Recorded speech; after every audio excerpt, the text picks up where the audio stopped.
10h11, no estúdio da Rádio Bandeirantes com o prefeito de São Paulo, Ricardo Nunes, nessa série de entrevistas com pré-candidatos. Prefeito, bom dia.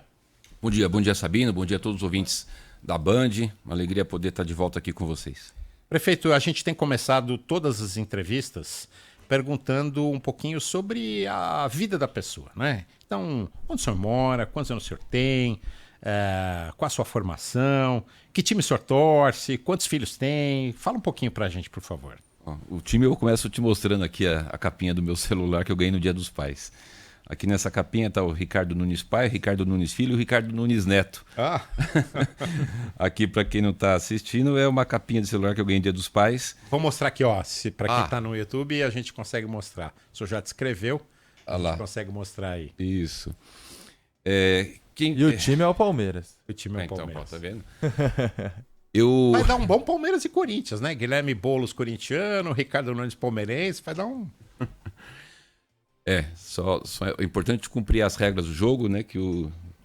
E que a gente possa ter uma boa partida aí com bastante respeito.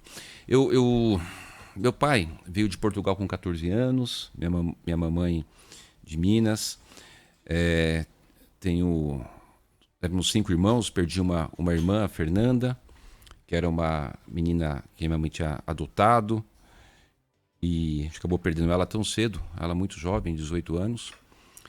E casado com a Regina, 25 anos já, a Fé Maria, né? Bastante de tempo. prata esse ano. Para 26. Pai da Maiara, do Ricardinho, da Isabela, que passou em segundo lugar em economia agora no Mackenzie. Opa, parabéns. Domingo fez a prova da FUVEST, passou na primeira fase, domingo fez a segunda fase da FUVEST. Muito dedicados. Ricardinho é que hoje toca a empresa, Maiara é dentista. Uma empresa do quê, prefeito? Eu tenho uma empresa que faz tratamento fitossanitário, tenho uma empresa de embalagem lá em Varginha, a Nikkei. A gente começou aqui na Zona Sul, era uma salinha de 2x2, emprestado de um amigo meu, o Dr. Rogério, que tinha um consultório de dentista e tinha um espaço. Eu comecei lá pequenininho em 96 e aí foi expandindo. A gente depois abriu Guarulhos, Campinas, Rio de Janeiro, Espírito Santo, Bahia, enfim. É uma empresa média, mas que eu tenho muito orgulho até pelo início, Sabino, porque a gente começou pequenininho. Isso me trouxe uma experiência do que é empreender na cidade, o que é gerar emprego, né? É importante você ter, hoje, por exemplo, a minha função como prefeito de São Paulo, de ter vindo da periferia, vou contar essa história aqui, é uma experiência muito grande, ter estudado em escola pública e ter empreendido, montado a minha empresa. Então todas essas experiências a gente traz de bagagem, né? Eu vejo com muita dificuldade alguém que não tem experiência de vida tocar uma cidade de 12 milhões de habitantes. A experiência ela é fundamental na vida da gente. Bom, meu pai foi uma pessoa evidentemente muito trabalhador. A gente chegou a ser ali classe média, tal. Eu estudava na melhor escola da Zona Sul, Colégio Jesus, Maria José. Tinha plano de saúde particular, enfim, tudo aquilo que alguém de classe média tem. E o meu pai, em um certo momento, resolveu vender tudo aqui, ou quase tudo, e montar uma empresa de ônibus no litoral. Não deu certo, faliu, a gente voltou.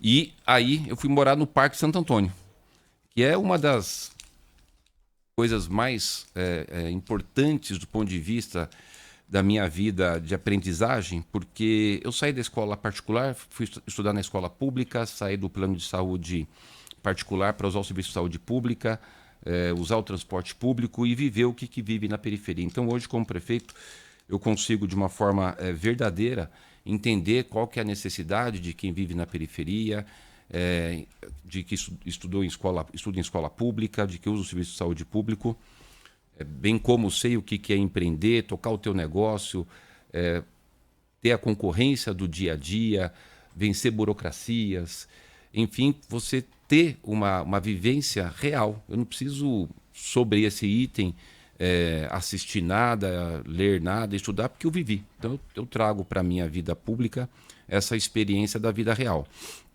Eu disputei a eleição quando eu tinha 23 anos para vereador, né, mas não ganhei a eleição naquele momento. Depois disputei em 2012, aí eu ganhei a eleição, fui mais votado do meu partido. Fiz a minha reeleição em 2016, muito importante, tive 55 mil votos, um dos mais votados de São Paulo, e como vereador durante 8 anos, eu tive uma atuação muito forte. Primeiro, fazer um grande destaque que eu acho que é fundamental. O respeito de todos os meus colegas da Câmara, de todos os partidos. Você acompanhou a Câmara Municipal, você sabe disso, de todos os partidos. Eu do MDB, por falar em MDB, fazer um parênteses aqui, a minha filiação no MDB é no dia que eu tirei meu título de eleitor. Naquela época... Desde sempre o mesmo partido. Desde sempre o mesmo partido. Naquela época você tirava o título de eleitor só com 18 anos, não tinha ainda 16 anos. Então, no dia que eu tirei o meu título de eleitor, foi o dia que eu me filiei no MDB e sempre participando aí dos movimentos estudantis. Era o MDB ainda da esquerda, prefeito? Pelo MDB de centro, que é, né? O MDB de centro sempre foi. O MDB em algum momento foi um MDB, era a única opção da esquerda era se filiar ao MDB, né? Era o partido de oposição, né? Era o partido de oposição à Arena, né? Exatamente. Então, sempre tive esse posicionamento de ser uma pessoa centrada, de diálogo. Por isso que eu ia te contar agora da minha experiência como vereador. Eu fiquei 1 ano na CCJ, a Comissão de Constituição e Justiça, e os outros 7 anos na Comissão de Finanças. E sempre tive dos meus colegas aí a atribuição de, por muitas vezes, relatar o orçamento, relatar a LDO, Lei de Diretrizes Orçamentárias. Me tornei um grande conhecedor desse tema, das finanças da cidade. E na minha atividade como vereador, fiz muitas ações. Fui relator da CPI do Teatro Municipal, que desbaratou toda aquela corrupção que teve lá.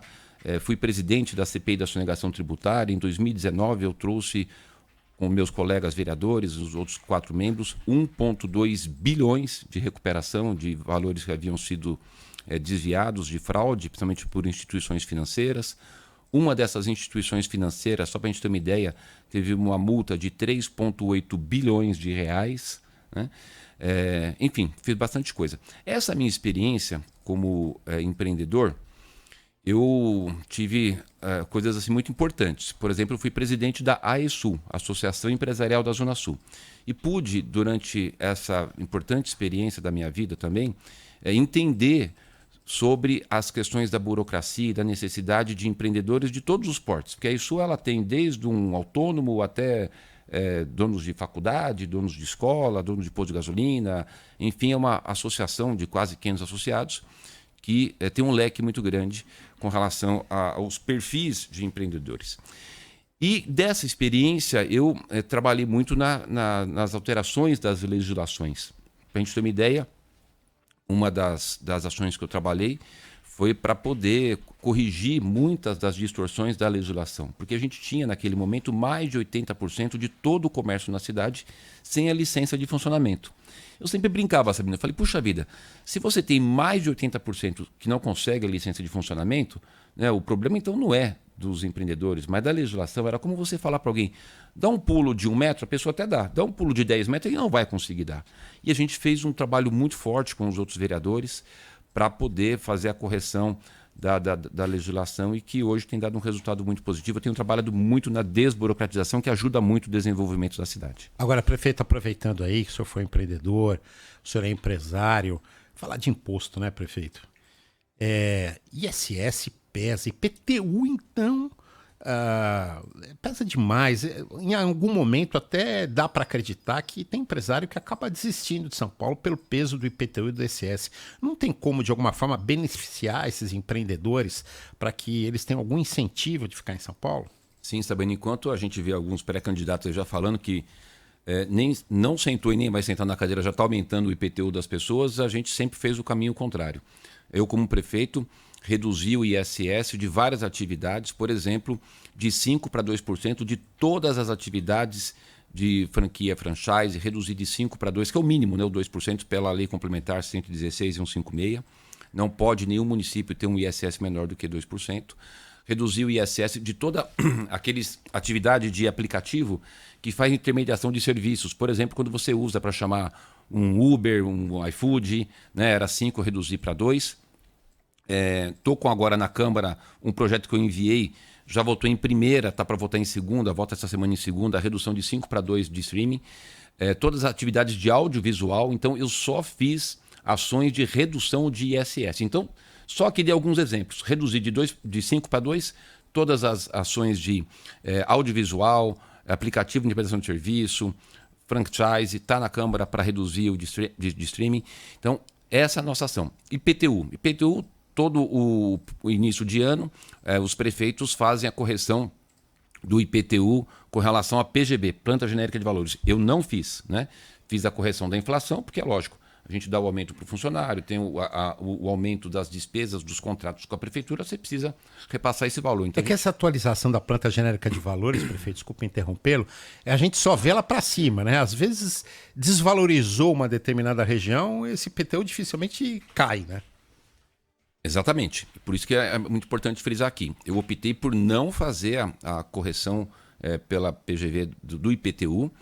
É algo importante. Se eu for reeleito, não farei novamente. E o que a gente instituiu na Secretaria da Fazenda?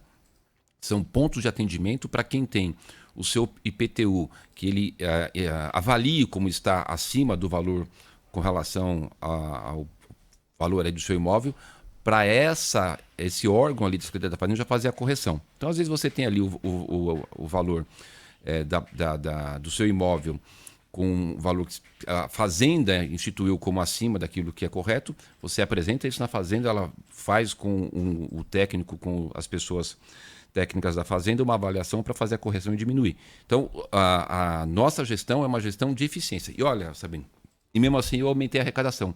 Reduzi impostos e aumentei a arrecadação. Por quê?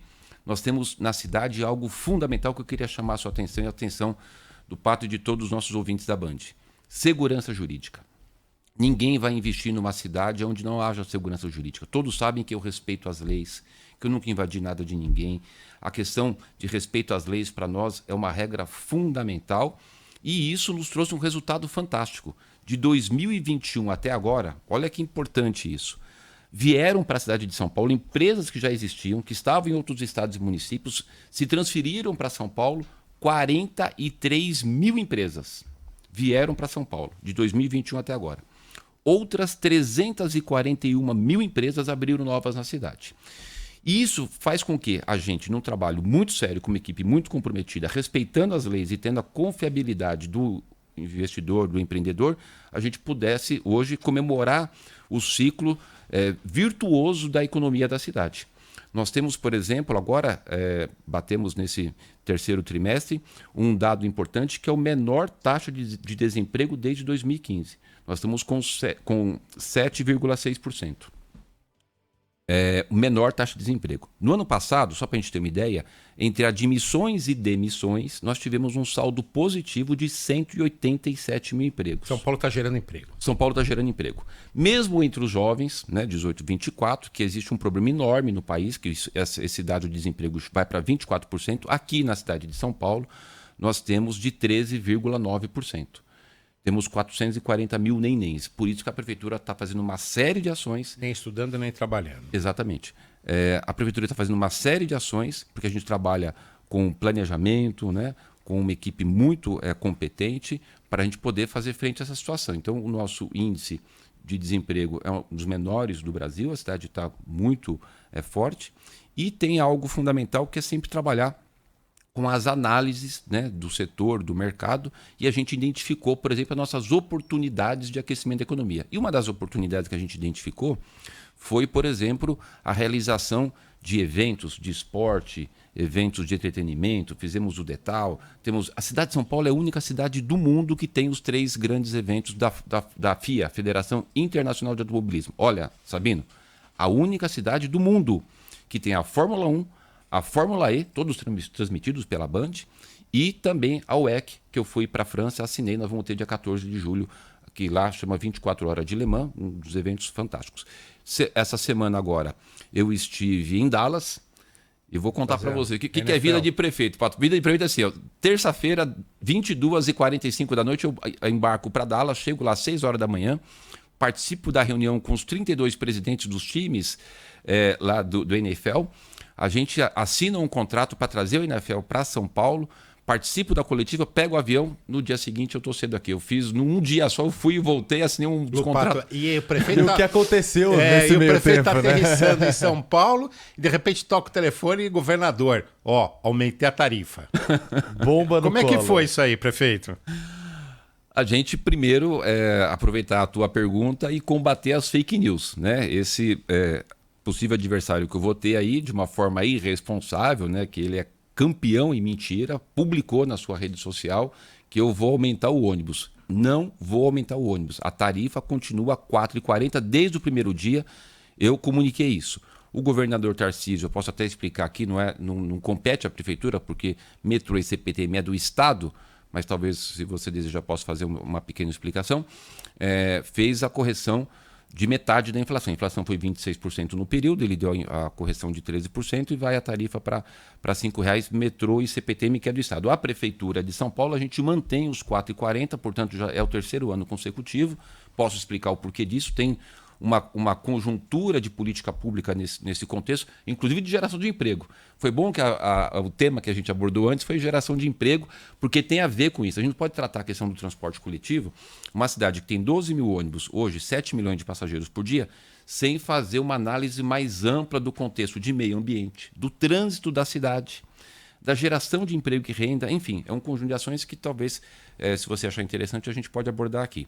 Mas eu desci, então, reafirmei que a nossa tarifa continua nos R$ 4,40 e tivemos já no domingo o Domingão Tarifa Zero, que foi um sucesso. Isso que eu ia perguntar. Deu certo? Já dá para dizer que, ou é muito cedo ainda, a Tarifa Zero não deu certo? Vai chegar nos 50% de aumento no fluxo de passageiros nos próximos domingos, muito provavelmente? Muito provavelmente sim. A gente tem agora, a partir do próximo domingo, historicamente, uma utilização menor do transporte aos domingos, por conta desse período de festas, né?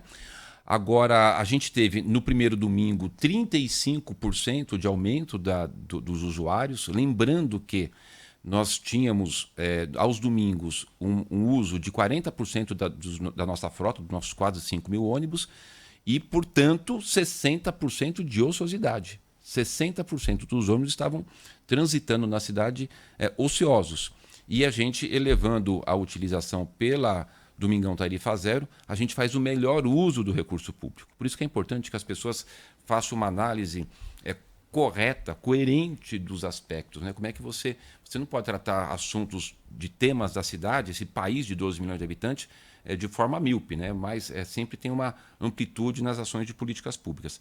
Mas, enfim, foi muito bom. Nós tínhamos, aos domingos, 2.200.000 usuários aos domingos. Nós tivemos, nesse domingo, 2.970.400 passageiros, portanto, 35% de aumento. E uma coisa muito bacana, que o grande uso maior foi nas periferias, que foi 35% o aumento foi na média da cidade. E em volta dos parques, né? Isso foi divulgado. A Itaquera, Parque do Carmo foram onde tiveram os maiores usos, então 38% de aumento de uso nas regiões periféricas. Isso significa que dá para ampliar o Tarifa Zero para outros horários, outros dias?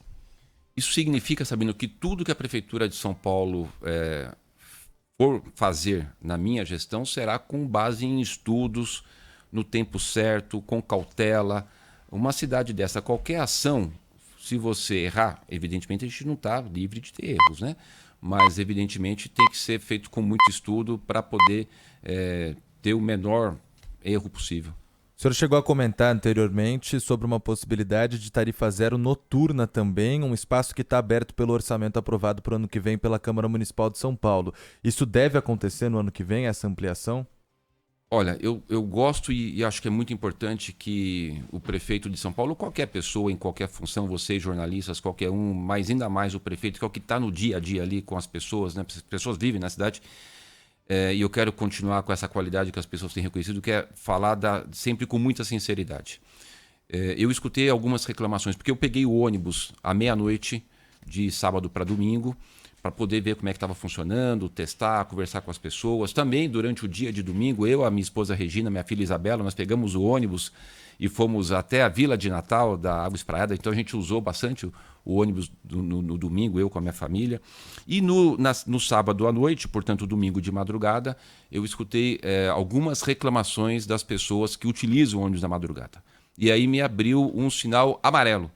Já estou pedindo para o nosso presidente da SP Trans me trazer o relatório. Eu quero entender como é que está a quantidade de ônibus. Se a gente precisar aumentar o ônibus na madrugada, nós vamos aumentar. Então foi muito importante eu ter ido, né? Estou aqui falando para você de forma muito aberta, eu não fiquei satisfeito.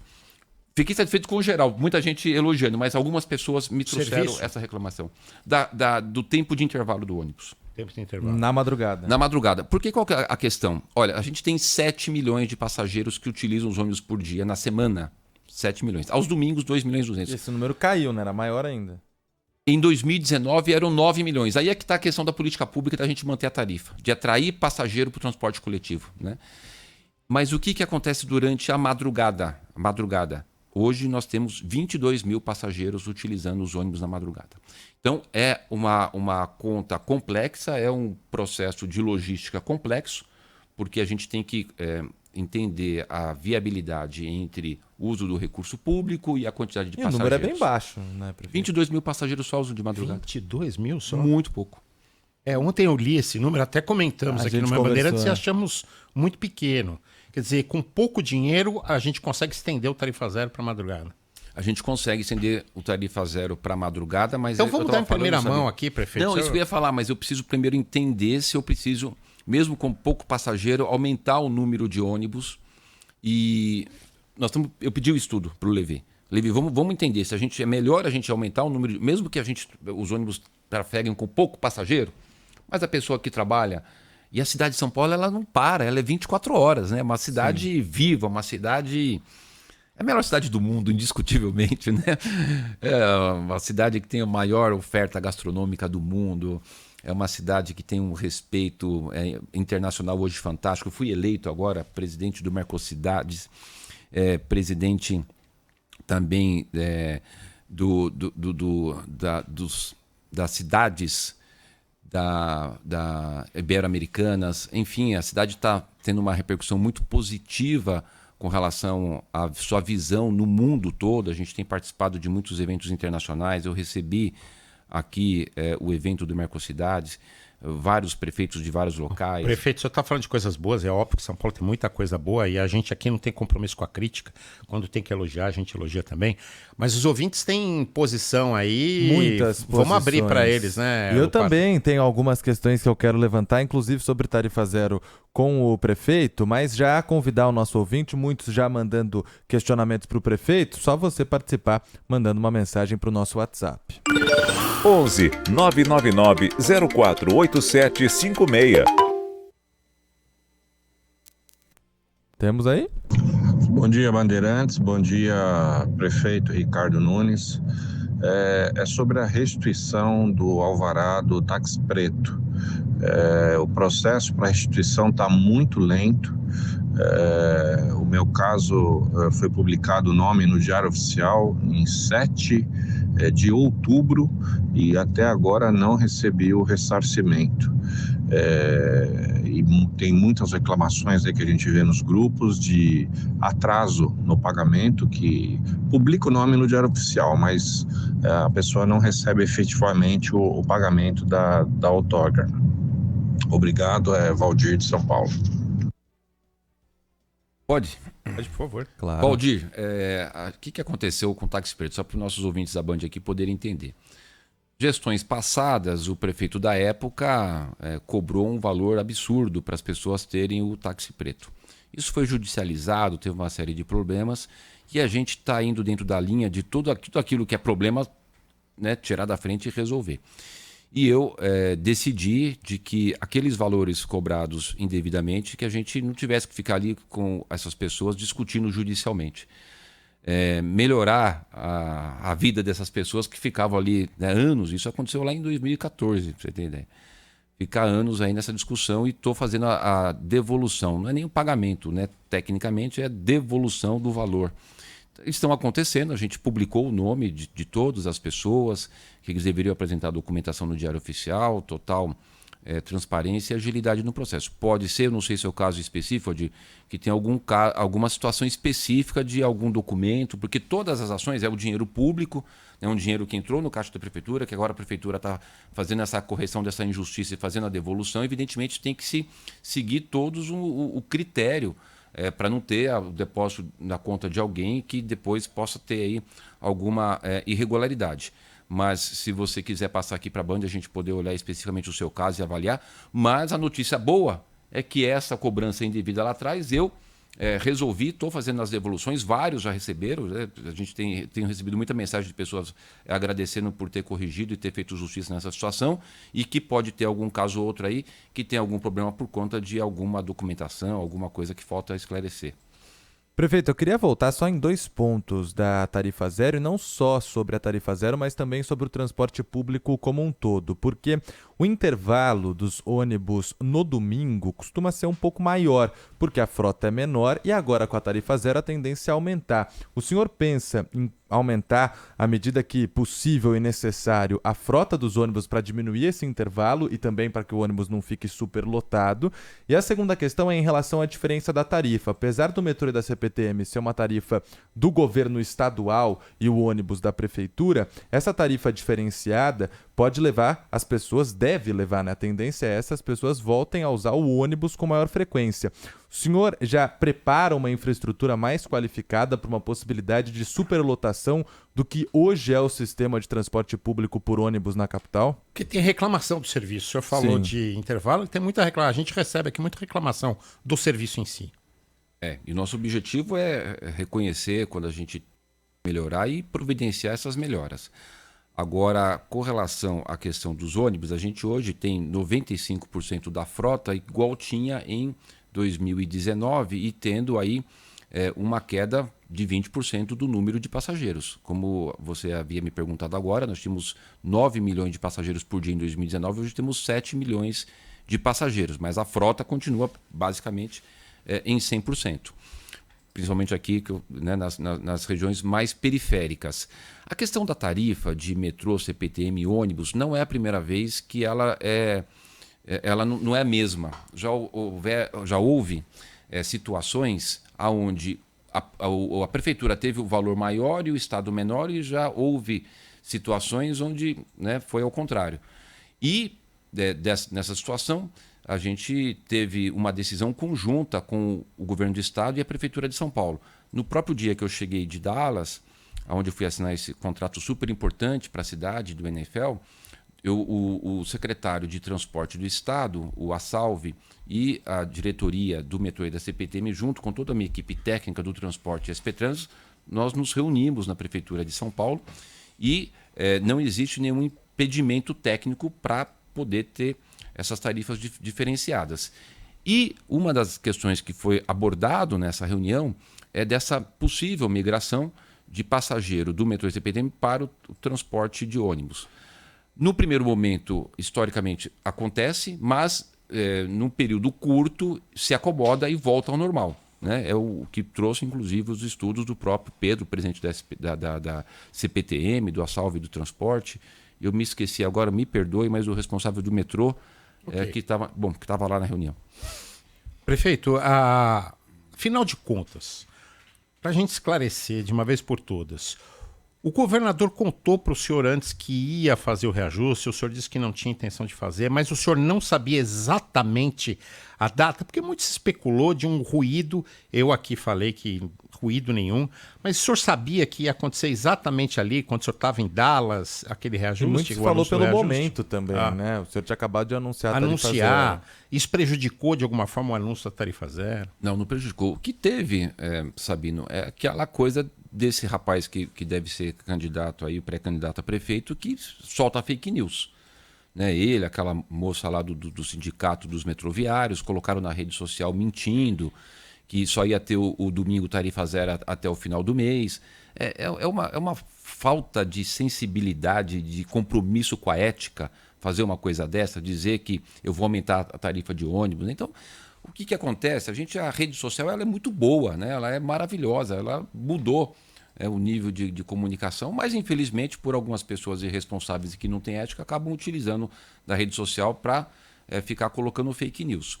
Até a Folha de São Paulo soltou uma matéria ontem falando isso, né? O PSOL coloca mentiras, fake news sobre a política pública de transporte coletivo do prefeito Ricardo Nunes. Então, houve esse problema por conta dessas mentiras colocadas. E agora a mentira, eu gosto de ditado popular, sabe? Mentira tem perna curta, né? Então, a gente está tendo aqui, por exemplo, hoje uma oportunidade com a grande audiência da Band de poder reforçar essas fake news e lamentar que eles tenham esse tipo de comportamento. Agora, o que acontece? Eu havia estado com o governador Tarcísio Domingo? Não, na terça-feira, foi segunda ou terça-feira agora, segunda ou terça-feira do início da semana, para falar do domingo tarifa zero.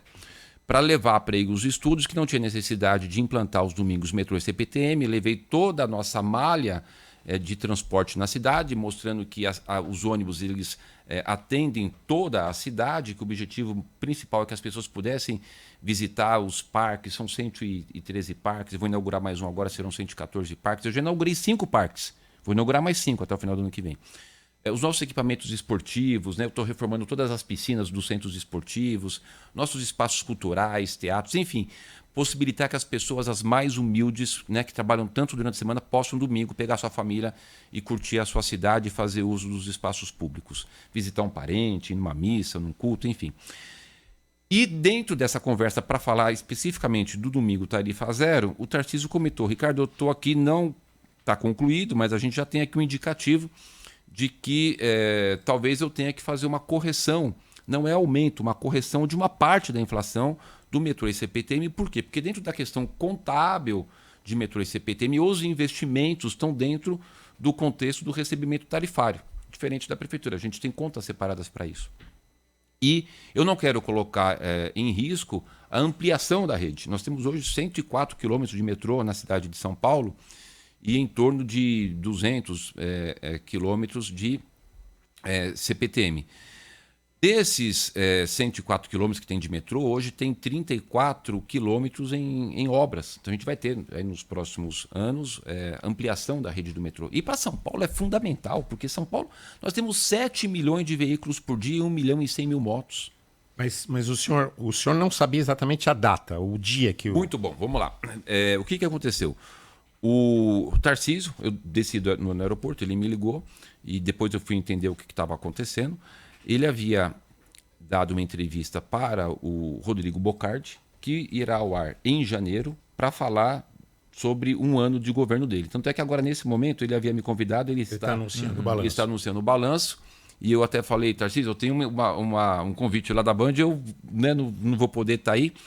Já avisa para os jornalistas que eu não vou estar aí, não é? Porque todo mundo que sempre quer dizer... Tem especulação de... Mas que se quiserem escutar o senhor, pode escutar também. Já aproveitando aqui, né? Porque eu tinha marcado de vir aqui, era muito importante estar aqui com vocês, aproveitar a grande audiência, essa oportunidade de a gente poder falar aqui sobre todas as ações, receber das pessoas aqui os questionamentos. E o Tarcísio, nessa entrevista, que vai ao ar em janeiro, comentou com o Bocardi que estava ali avançado uma questão de poderia ir para R$5, e o Bocardi faz o programa muito cedinho na quinta-feira, e ele chegou a colinha aqui, é Paulo Menezes responsável, não, o Paulo Menezes é responsável da CPTM. Não, mas tudo bem. E aí acabou que o Bocardi fez esse comentário. O que faltava ali para a gente fazer aquela reunião conjunta de técnicos, né? A minha equipe estava trabalhando os números, a equipe do Tarcísio trabalhando os números, faltava ali dar um fechamento. Mas não tem problema. Acabou soltando a informação, que ela depois se reafirmou, porque o que eu queria ter feito só é de que o Tarcísio anunciasse que era necessário e os motivos, né, para fazer a correção, e eu anunciar conjuntamente que não ia aumentar o ônibus e o porquê que eu não ia aumentar, né? Então acabou sendo ali descompassado um pouco, mas no mesmo dia que eu cheguei, às 11 horas, nós nos reunimos e aí anunciei, fiz a nota para a imprensa e tudo esclarecido, zero problema. Teve assessor seu que achou que estragou um pouco o anúncio do tarifa zero. Mas o senhor falou que foi com a sua esposa, pegou o ônibus e foi à Vila de Natal da Água Espraiada. E aí eu queria falar, obviamente eu vou falar de Cracolândia, eu vou chegar lá, mas eu queria falar primeiro da Avenida Roberto Marinho, que hoje é, de alguma forma, uma Cracolândia. Afinal de contas, prefeito, eu vou perguntar, o senhor vai dizer um monte de números, o senhor vai dizer um monte de coisa que o senhor fez, mas a sensação que a gente tem nas ruas é que o problema piorou, não melhorou. A Cracolândia está maior, está se movimentando, tem assalto a lojas no centro da cidade. Aqui na Avenida Roberto Marinho tem mais gente morando embaixo lá daquele maldito monotrilho que não termina nunca. Da né? Copa do Mundo de 2014. Da Copa do Mundo de 2014. Não é da prefeitura.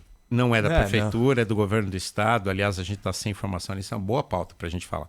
Mas, afinal de contas, o senhor em algum momento ficou irritado ali com um secretário porque as coisas não aconteciam. O senhor está tentando trazer iniciativas que deram certo no exterior. Mas e aí, prefeito, o que o senhor vai entregar de melhoria no que diz respeito à Cracolândia e essa situação toda? Cracolândia, Sabino, é um problema de 30 anos e que nós precisamos, estamos e vamos continuar fazendo o seu enfrentamento. Nós não vamos deixar aquilo embaixo do tapete, colocar num canto. Eu e o Tarcísio, nós estamos determinados a fazer esse enfrentamento. Nós temos hoje mais de 2.500 pessoas em tratamento, seja em comunidades terapêuticas, nos CAPs, nos CIATs, nos centros de tratamento prolongado. Foi ampliado bastante essa oferta de tratamento para esses dependentes químicos. Mas não é impressão, né, prefeito? Eu sabia que o senhor ia dar todos esses números, mas não é impressão, né? A impressão que a gente tem na rua é que a situação está pior, né? E, inclusive, os dados da própria prefeitura, quando a gente fala em fluxo da Cracolândia, mostram que no segundo semestre há um aumento de 50%, cerca de 50%. A matéria foi feita errada, Pato. A jornalista, com todo respeito, ela fez um recorte dos dados. O que acontece? Eu pedi para colocar no site da prefeitura, tem um endereço, posso até pegar aqui e colocar para vocês. A prefeitura mandou para a gente. Mandou? Então, a gente tem feito questão de fazer tudo com muita transparência. Eu fiz questão de pedir para publicar todos os dias a contagem das pessoas que estão na Cracolândia. Não dá para fazer, né, da cidade toda, mas daquelas ruas principais ali, né? Que é o monitoramento por drone, que faz de manhã e à tarde. De manhã e à tarde, exatamente. E hoje nós temos em torno de 1.200 pessoas no total. Então, em 2015 e 2016, haviam 4.000 usuários. E o Google é bom por causa disso. Se você colocar no Google aí agora, Cracolândia 2013, Cracolândia 2014, estão lá as imagens, estão as fotos, estão as reportagens do que era aquela feira enorme da droga. Eu sei, e eu tenho compreensão e sei da minha responsabilidade que ainda tem muita coisa para fazer. Nós vamos fazer. Nós vamos fazer. Tive essa semana jantando com o Tarcísio, discutindo. Naquele mesmo dia que eu cheguei, à noite eu fui jantar com ele. Discutindo também pontos da Cracolândia para ampliar a questão da segurança, a questão do Smart Sampa das câmeras que a gente está colocando. Agora, nessa menina, eu fiquei 1 ano, você acompanhou isso, com o Ministério Público, Defensoria, Tribunal, PSOL, essa turma toda, entrando com ação, eu não conseguia andar com o processo de licitação, mas enfim, quase 1 ano, consegui, assinei o contrato, já começamos a instalar as câmeras na cidade, serão 20.000 câmeras com inteligência artificial, reconhecimento facial, para pegar o traficante, pegar o estuprador, pegar o bandido. Nós vamos... Em quanto tempo esse sistema está plenamente em funcionamento? No centro hoje já tem 404 instaladas, até o final do ano que vem a gente conclui. São 20.000 câmeras, né? Então tem todo o cabeamento, são câmeras de altíssima tecnologia. Por exemplo, essas câmeras serão capazes de fazer a leitura da placa dos veículos. Se tiver um veículo com o registro de roubo furto, já comunica o policial mais próximo. Um sistema de tecnologia que a gente pegou de tudo que tem melhor no mundo. E a central de monitoramento será ali naquele prédio fechado dos Correios, no Vale do Anhangabaú. Então, é o Smart SP, né? Smart Sampa. E já estão funcionando essas câmeras Essas instaladas. 404 já estão instaladas. Quando a gente começou a instalar, tivemos ali aqueles bandidos da Cracolândia, vocês até noticiaram aqui, arrancando, depredando, enfim, é uma luta e vamos continuar fazendo e atuando. Mas o que eu queria compartilhar com vocês? Esses 1.200 que estão lá hoje, lógico, uma cidade de 12 milhões de habitantes, aí você tem aquela situação, aquela ferida, né, em algumas ruas ali da Santa Ifigênia, de Santa Cecília. Nós temos um estudo da Unifesp que mostra qual que é o desafio do prefeito, do governador, da imprensa, da população, da sociedade civil. Qual é? A Unifesp nos traz que 57% daquelas pessoas estão há mais de 5 anos e 39% há mais de 10 anos. Sabino, é lógico, quem está há 5, 10, 15 anos usando crack ele tem uma dificuldade muito grande de aceitar o tratamento. Mas a Prefeitura de São Paulo, o Governo do Estado, se esses 1.200 hoje aceitarem o tratamento, nós vamos oferecer e providenciar vaga para todos. Mas, prefeito, se eles não aceitarem, por que o senhor não assumiu essa questão da internação compulsória? Por que não esse enfrentamento? A gente percebeu, em alguns momentos, prefeitura e governo do estado recuarem nessa questão. E até porque 1.300 pessoas, como o senhor disse, ainda é bastante gente por ali e pessoas reincidentes, né? Muita gente. Imagine quem mora ali, que tem aquelas pessoas gerando incômodo, urinando, defecando na frente da sua casa, os comerciantes, as pessoas que transitam ali. É algo muito ruim, inaceitável. Agora, nós saímos entre 2015 e 2016 de 4.000 para 1.200. Lá, naquela época, em 2015 e 2016, o prefeito da época, obviamente tentando acertar, acabou cometendo um grande erro, que foi fazer o bolsa crack, dando dinheiro para os usuários de crack. Nenhum deles foi pagar o dízimo, jogar na loteria, levar um presente para a mamãe. Foram abastecer o traficante e fortaleceu aquilo. E agora estamos trabalhando para poder corrigir essa situação.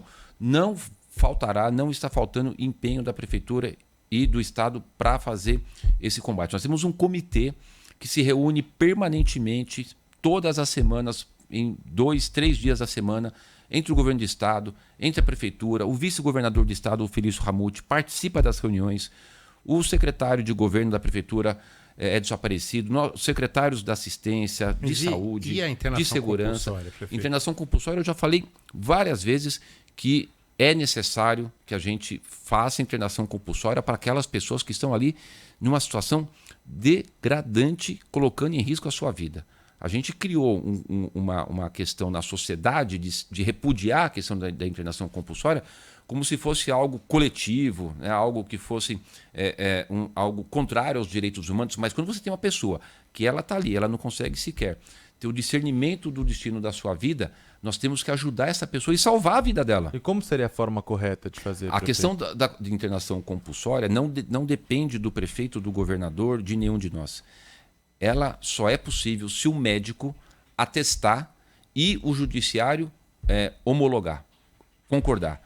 Então, não depende do prefeito essa decisão. O que eu tenho falado sobre esse tema? Se houver, por parte dos médicos e do judiciário, a decisão da internação compulsória, de que a prefeitura irá garantir, providenciar os equipamentos de saúde necessários para o seu tratamento. Porque foram 2 só até agora.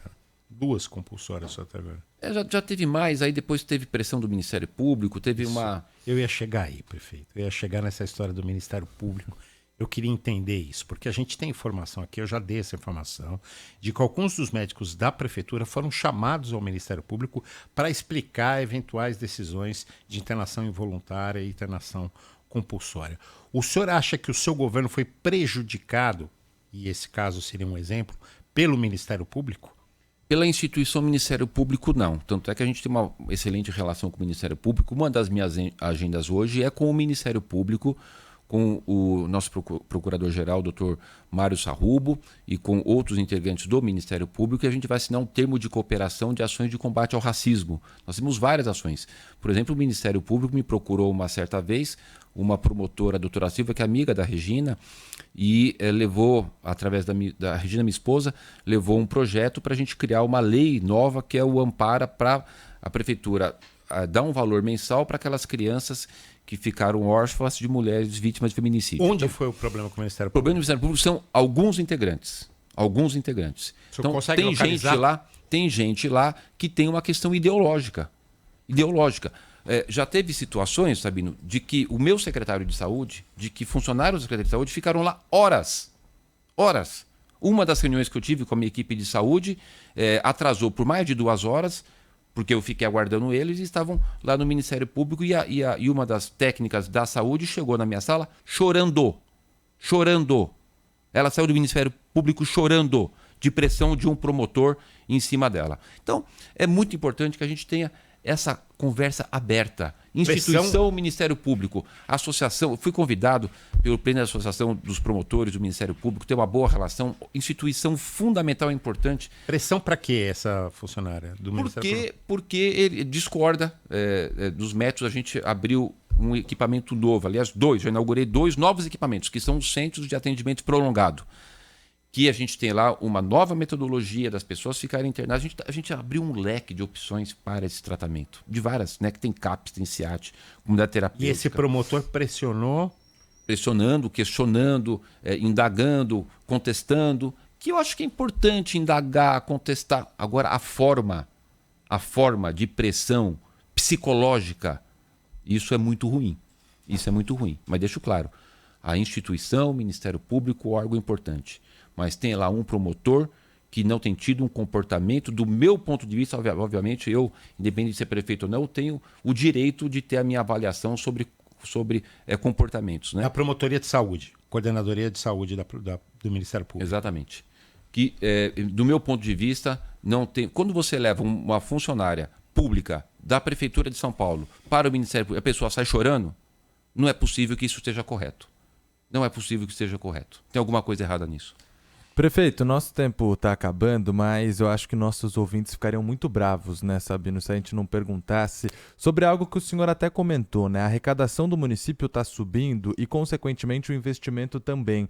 E há muitos investimentos neste momento em obras. E nossos ouvintes mandam todos os dias aqui para a gente reclamando do aumento do trânsito, reclamando do momento em que essas obras estão acontecendo. Como que o senhor explica para quem anda por São Paulo e passa por tantas obras e por tanto trânsito causado por isso, o que está acontecendo neste momento e por que as obras têm que ser feitas agora? São 1.300 obras, segundo o seu secretário. Ao mesmo tempo. Ao mesmo tempo. Agora, são 10 horas e 57 minutos e estão acontecendo simultaneamente 1.300 obras na sua cidade. Que é importante. Agora não é que começou agora, as obras já começaram faz tempo. Nós colocamos a cidade num patamar importante do ponto de vista da saúde financeira. Esse trabalho começou em 2017 com as ações de desestatização. Nós tivemos do Fundo Municipal de Desestatização a marca de 1,8 bilhões de reais. Nós trouxemos, como eu disse aqui, sabendo, muitas empresas para São Paulo. Foram 43 mil empresas que vieram para São Paulo só de 21 para cá, abriram novas 341 mil. Em 2017 eram 444 mil mês, hoje são 1 milhão e 200 mil mês na cidade de São Paulo. Portanto, a cidade pujante. Quando você tem economia pujante, você vai ter mais gente circulando. Mas tem algo fundamental. Como eu disse aqui, a gente agora chegou num dado fundamental de ter a menor taxa de desemprego desde 2015. E a cidade, pela agência FIT, olha como isso é importante, gente. Por favor, olha como isso é importante. A agência FIT, que é a agência internacional que classifica os países, estados e municípios da sua situação financeira, deu a classificação para a cidade de São Paulo de AAA, 3As. O que quer dizer isso? E a alto obra, grau prefeito? de investimento e baixo nível de endividamento. E aí a gente tem que fazer obra. Pega a ponte viaduto. Né? O Sabino, o Johnny ficava bravo comigo por causa da ponte aqui. Não só eles, né? Muita gente, por causa da obra aqui. Também. Da ponte. Estamos contagem regressiva. Jardim, que está liberada. Mas aquela ponte ia colapsar. Das bandeiras não, né? As bandeiras, eu tive que abaixar o piso, porque os ônibus não. Os Ia colapsar? caminhões. Ia colapsar? Ia cair? Aqui É. ia cair. Não sei se ia cair, mas ia colapsar. Que nem aconteceu Como no T5. aconteceu, sim. Em 2019, o que aconteceu lá com o T5? Ela colapsou. A cidade parou. E o que a gente fez com o ponte de viaduto? Ano passado eu fiz 54 obras de recuperação de ponte de viaduto. Hoje eu estou com 28 obras em andamento de ponte de viaduto. Vou fazer mais quanto? 215. Quando teve isso na história da cidade? De ter um olhar, de fazer todo o trabalho de reestruturação, fazer um trabalho de engenharia para que a gente tenha, nessa cidade que tem 7 milhões de veículos por dia e 1 milhão e 100 mil motos, não dá para ter as pontes de viadutos sem ter uma requalificação para não correr o risco delas colapsarem. Então, é necessário, gente. Recap, eu já passei de 10 milhões de metros quadrados. Mas vem a Sabesp esburaca depois. Eu já dei 240 milhões de multa na Sabesp. Eles não pagam. Mas vai pagar, porque só de 2021 para cá eu apliquei 240 milhões de multa na Sabesp por causa dos buracos. Eu vou ver o que Mas vai deixa eu falar do acontecer na recap, Sabino. privatização. Sabe quanto deu do recap? Dá pra gente sair daqui agora da Band, no Morumbi, e até Salvador e voltar. É o que eu já fiz de recap. Eu vou fazer o dobro até o final do ano que vem. Prefeito, não dá para o senhor ir embora, eu acho que era, pelo tempo, a nossa última pergunta, sem falar de política. Né? Está se falando em Marta, que é sua secretária, como vice de Boulos. Está se falando no ex-presidente Jair Bolsonaro, apoiando o Ricardo Salles. Está se falando numa briga de Valdemar e Bolsonaro para ver como é que resolve isso. Está se falando em Tarcísio com o Bolsonaro, dizendo, não, presidente, pode deixar que eu resolvo aqui com o prefeito quem vai ser o vice. É um arco de alianças enorme, né? Como é que está essa situação do seu vice e apoio de Jair Bolsonaro? Sabino, O senhor está com Jair Bolsonaro? Sim, ou mais ou menos? Ou não. Ou não? sim. Sim.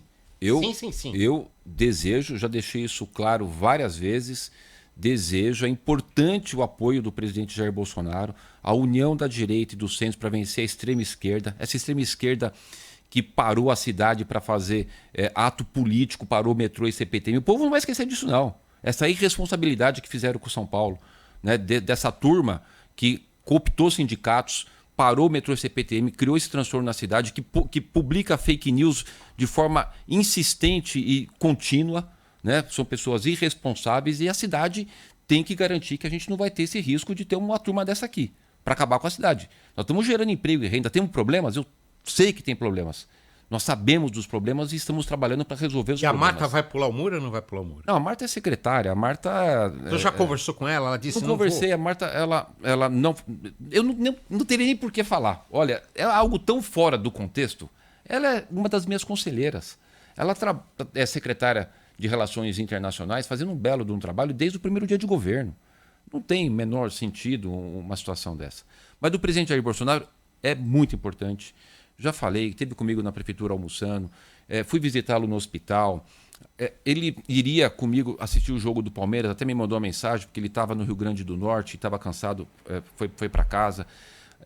Muito importante. O governador Tarcísio, nesse processo, a relação da prefeitura e o governo do estado é uma relação de proximidade, de trabalho conjunto, de discutir políticas públicas conjuntas. A gente depende muito do governo do estado e o governo do estado depende da prefeitura em todas as políticas de segurança, de mobilidade, de infraestrutura. Então, a minha relação com o Tarcísio, que transcende inclusive a questão de prefeito e governador, é uma relação até de amizade. Então, é muito importante o apoio do presidente Bolsonaro. Sempre deixei claro, desejo apoio e espero, né, que ele anuncie isso aí o quanto antes. O senhor vai se encontrar hoje com o Baleia Rossi e vai reforçar o pedido para que o MDB force o presidente Lula a não participar tão diretamente da campanha de Guilherme Boulos? Eu nem me sentiria confortável, Pato, de falar isso com o presidente Baleia Rossi, né? Até porque o episódio que aconteceu nesse final de semana, de uma forma totalmente desnecessária, o presidente Lula, que eu tenho o maior respeito, desejo que ele tenha sucesso na sua administração, e me chamou tempos atrás em Brasília, eu desmarquei todas as minhas reuniões, fui participar de uma reunião lá com relação àquele período que estava tendo aquelas situações nas escolas, eu e outros prefeitos e governadores. Então, tenho tido reuniões, recebi agora o ministro Jader para a gente discutir as questões de interesse da cidade.